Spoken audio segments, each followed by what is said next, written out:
మేడ్చల్ జిల్లా అల్వాల్లో బాబు జగజీవన్ రామ్ జయంతి వేడుకలు అల్వాల్ భూదేవి నగర్లో ఘనంగా నిర్వహించారు. Malkajgiri parliament in-charge Mainapalli Hanumantharao, corporator Raj Jitendranath ఆధ్వర్యంలో ఈ వేడుకలు ఘనంగా నిర్వహించారు.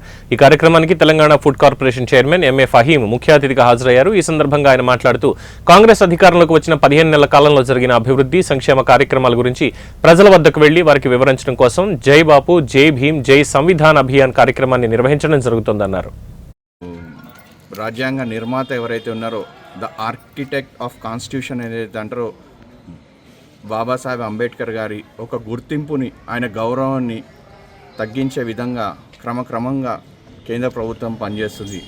నిన్నగాక మొన్న మీరు చూసారు, గత లోక్సభ రాజ్యసభ సెషన్ జరిగినప్పుడు అమిత్ షా గారు లేచి బాబాసాహెబ్ అంబేద్కర్ గారిని అగౌరవపరుస్తూ అహంకారంతో మాట్లాడుతూ చిన్న చూపుతోటి బహుశా మీరు కాన్స్టిట్యూషన్ అంబేద్కర్, బిఆర్ అంబేద్కర్ అంటున్నారు, ఇన్నిసార్లు మీరు దేవుడి పేరನ್ನು తీసుకుంటే బాగుంటుందని అగౌరవపరుస్తూ అహంకారంతో మాట్లాడడం జరిగింది.